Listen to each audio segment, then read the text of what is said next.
Welcome to Learn English with Mir. In this lesson, you will learn alternative words instead of very. So, without much ado, let's get started. Learn English में आप सबको खुशामदीद कहता हूँ। आज का जो lesson है बहुत ही इंटरेस्टिंग और बहुत ही इंफॉर्मेशनल रहेगा। तो चलिए स्टार्ट करते हैं। पहला जो वर्ड है very fast. So very fast की जगह में हम स्विफ्ट कह सकते हैं, राइट? या हम क्विक कह सकते हैं, राइट? तो एक एग्जाम्पल सेंटेंस देख लेते हैं। My complain on the citizen portal was dealt swiftly. क्या मतलब बनता है? यानी मेरा जो कंप्लेन था सिटीजन पोर्टल पे वो बहुत स्विफ्टली रिस्पॉन्ड किया गया, यानी बहुत फास्टली रिस्पॉन्ड किया गया, राइट? तो वेरी फास्ट की जगह में हम स्विफ्ट या स्विफ्टली इस्तेमाल कर सकते हैं। दूसरा जो वर्ड है very fancy. So very fancy के जगह में हम लेविश इस्तेमाल कर सकते हैं। तो अगर फैंसी का मतलब किसी को नहीं पता, let me tell you that fancy means something that is not original or something that is cosmetic, right? So let's look at an example sentence. A simple lifestyle is far better than a lavish lifestyle. यानी एक जो सादा जिंदगी है वो एक fancy जिंदगी से कदर बेहतर है, right? So moving to the next, very hungry.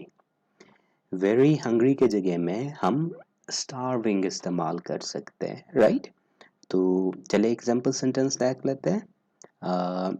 I feel sorry for the starving homeless children roaming in the streets. I guess everyone feels sorry for them, right? So now the homeless children are often they are starving. I mean, they are very hungry because they don't have proper home, they don't get proper food. So uh, instead of very hungry, you may say starving, right? तो next पे चलते हैं। Very funny. बहुत ही simple word है, I guess हम सब अपने daily conversation में राइटिंग में इस्तेमाल करते हैं। तो वेरी फनी के जगह में हम हिलेरियस इस्तेमाल कर सकते हैं। Example sentence, Pakistani prank star Nadir Ali Shah is known for his hilarious jokes. मैं बताता चलूँ कि नादिर अली शाह एक फेमस पाकिस्तानी प्रैंक स्टार है, तो जो कि अपने प्रैंक्स के लिए या जॉक्स के लिए माना जाता है, right? So moving to the next, very fast की जगह में हम ओबीस इस्तेमाल कर सकते हैं, right? Example sentence, the obese man could hardly climb the stairs. यानी जो मोटा बंदा था वो बमुश्किल सीढ़ी चढ़ सका, राइट? सो वेरी फैट की जगह में हम ओबीस इस्तेमाल कर सकते हैं। Moving to the next, very long की जगह में हम एक्सटेंसिव इस्तेमाल कर सकते हैं, right? Example sentence, the essay question in the exam was extensive. यानी जो essay question था एग्जाम में वो बहुत ही लेंथी था, लॉन्ग था, यानी एक्सटेंसिव था। Moving to the next, very deep की जगह में हम profound इस्तेमाल कर सकते हैं, right? Example sentence, the government's initiatives on youth development made a profound impact on youth. यानी गवर्नमेंट के जो इनिशिएटिव्स थे, प्रोग्राम्स थे यूथ डेवलपमेंट के हवाले से, उसका बहुत ही प्रोफाउंड यानी डीप इम्पैक्ट हुआ यूथ के ऊपर। सो अगर हम पाकिस्तान में देखें तो गवर्नमेंट के जो इनिशिएटिव्स है like SAS scholarship program, and the second is there are youth loans, so this has impact on youth, right? So moving to the next, very dirty की जगह में हम फिल्दी इस्तेमाल कर सकते हैं। Example sentence: The beggar's clothes were filthy and torn. अक्सर हम अपने रोजमर्रा जिंदगी में beggars को देखते हैं, right? So उनके जो clothes होते हैं, they are really dirty. We could say extremely dirty, right? और साथ में torn भी होते हैं, यानी फटे पुराने कपड़े होते हैं, right? So moving to the next, very shiny. Very shiny के जगह में हम gleaming इस्तेमाल कर सकते हैं. Example sentence: The house was gleaming with fresh white paint. यानी जो घर था उसको पेंट किया गया था, तो it was really shining. It was very shiny. So shiny की जगह में हम gleaming इस्तेमाल कर सकते हैं. Next, very rich. Very rich की जगह में हम wealthy इस्तेमाल कर सकते हैं, right? So for example, she spent her childhood as a pampered daughter of a wealthy family. यानी उसने अपना बचपन एज अ पैम्पर्ड चाइल्ड, जिनको पता नहीं है मैं बताता चलूँ, वर्ड पैम्पर का मतलब होता है एक्सटेंसिव केयर, यानी more care, right? So she was the only daughter, and that's why she was taken a great care of, and she belonged to a wealthy family, right? So very rich की जगह में हम wealthy इस्तेमाल करें तो it sounds good, right? Moving to the next, very tired. Very tired की जगह में हम exhausted इस्तेमाल कर सकते हैं. Example sentence: After a day long work I get exhausted, and I guess everyone gets exhausted. दिन भर काम करने के बाद हम क्या हो जाते हैं, थक जाते हैं. ये फिजिकल टायर्डनेस नहीं है बल्कि mental tiredness है, exhaustion या exhausted, right? So moving to the next, very smelly. Very smelly के जगह में हम pungent इस्तेमाल कर सकते हैं, right? Example sentence: The winter air in the village was pungent with burning woods. अक्सर सर्दियों में ही होता है कि अगर आप रूरल लाइफ में रहते हैं, राइट? सो आपने ऑब्जर्व किया होगा कि जहाँ पे लकड़ जलाया जाता है तो दूर दूर से वो स्मेल आ जाती है, right? So it's very smelly means pungent. Moving to the next, very cold. Very cold के जगह में हम phrasing इस्तेमाल कर सकते हैं, right? So example sentence: The temperature at Khunjara Pass is freezing even in summers. अगर आप खुंजरा पास गए हैं तो आपको अंदाज़ा होगा कि इवन समर्स में भी वहाँ पे टेम्परेचर क्या रहता है, वेरी कोल्ड रहता है, यानी आप कह सकते हैं कि फ्रीजिंग टेम्परेचर है. Moving to the next, very colourful. Very colourful के जगह में आप वाइब्रेंट कह सकते हैं. Example: Lahore is an historical and vibrant city of Pakistan. Lahore एक हिस्टोरिकल सिटी भी है और साथ में वाइब्रेंट सिटी है, यानी बहुत ही कलरफुल है as far as the art and design and architecture is concern.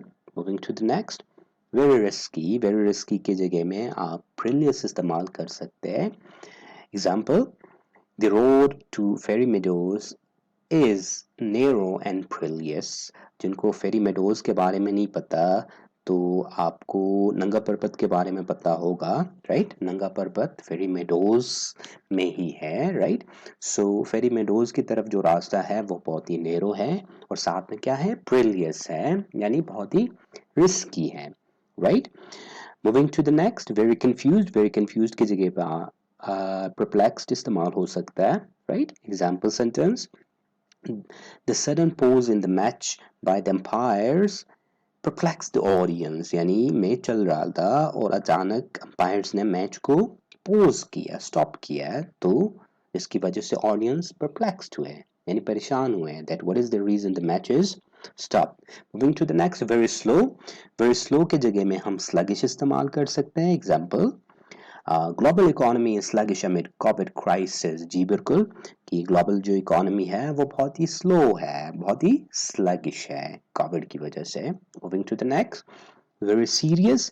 Very serious के जगह में आप ग्रेव इस्तेमाल कर सकते हैं. Example: The Taliban occupation of Afghanistan would have grave circumstances for the neighboring countries. जी बिल्कुल ऐसा ही है कि तालिबान ऑक्यूपेशन अफगानिस्तान में जो है या इन दिनों में जो चल रहा है तो इसके ग्रेव यानी बहुत ही सीरियस सर्कमस्टांसेस होंगे नेबरिंग कंट्रीज के लिए जी बिल्कुल फॉर एग्जांपल अगर तालिबान अफगानिस्तान को कैप्चर करेंगे तो जो लोकल्स है वो they will be try to escape like and जिससे क्या होगा जो नेबरिंग कंट्रीज हैं they would have burden of refugees right moving to the next very tall की जगह में आप टावरिंग इस्तेमाल कर सकते हैं example sentence The towering Pasukons is situated at the foot of Pasu Glacier, right?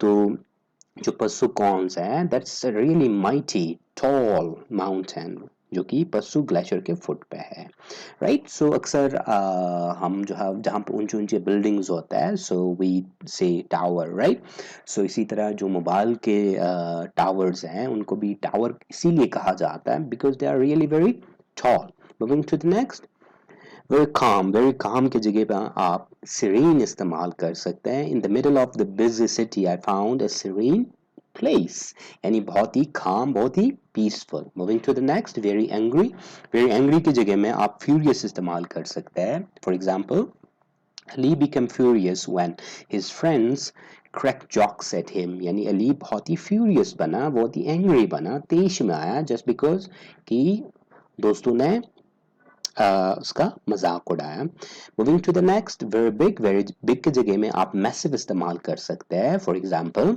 A massive landslide has blocked the Karakoram highway KKH यानी बहुत ही बड़ा बहुत ही massive landslide moving to the next very happy की जगह में आप डिलाइटेड इस्तेमाल कर सकते हैं example I am delighted to meet my friend after many years यानी मैं अपने दोस्त के साथ काफी अरसे के बाद मिल रहा हूँ सो क्या है आई एम डिलाइटेड यानी मैं बहुत खुश हूँ moving to the next very boring के जगह में आप मोनोटोनस इस्तेमाल कर सकते हैं life in village is slow and monotonous जी बिल्कुल ऐसा ही है कि विलेज में जो लाइफ है बहुत ही स्लो है और मोनोटोनस है मोनोटोनस का मतलब कि there is nothing interesting the activities are fixed right तो उसको मोनोटनी कहा जाता है moving to the next very bad की जगह में आप एट्रोशियस इस्तेमाल कर सकते हैं example the sanitary condition in Karachi is atrocious right यानी गटर का जो सिस्टम है सैनिटरी कंडीशन है that is not proper leakages है right it's not fix properly so that makes it very bad so very bad की जगह में आप एट्रोशियस इस्तेमाल कर सकते हैं moving to the next very good के जगह में आप सुपर्ब इस्तेमाल कर सकते हैं I guess you are using this seems like it's a part of your vocab so superb आपने सुना होगा superb match superb inning right so example Hunza is a superb place for spending vacations right जी बिल्कुल ऐसा ही है moving to the next very noisy के जगह में आप deafening इस्तेमाल कर सकते हैं for example the noise of protesters in the street was deafening यानी street में जो protesters थे they were chanting slogans and that was quite deafening so moving to the next very shiny की जगह में आप timid इस्तेमाल कर सकते हैं timid children needs gentle handling to build up their confidence यानी उनकी confidence improve करने के लिए boost करने के लिए हमें उनको gently हैंडल करना चाहिए राइट सो वेरी शाई की जगह में आप टिमिड इस्तेमाल कर सकते हैं moving to the next very cute की जगह में आप अडोरेबल इस्तेमाल कर सकते हैं my brother's new baby is simply adorable okay so yes all the babies are adorable it's not just mine my brother's new baby all the babies are adorable right so adorable means very cute now the last word very clear के जगह में आप obvious इस्तेमाल कर सकते हैं example sentence her nervousness was obvious from the start of the presentation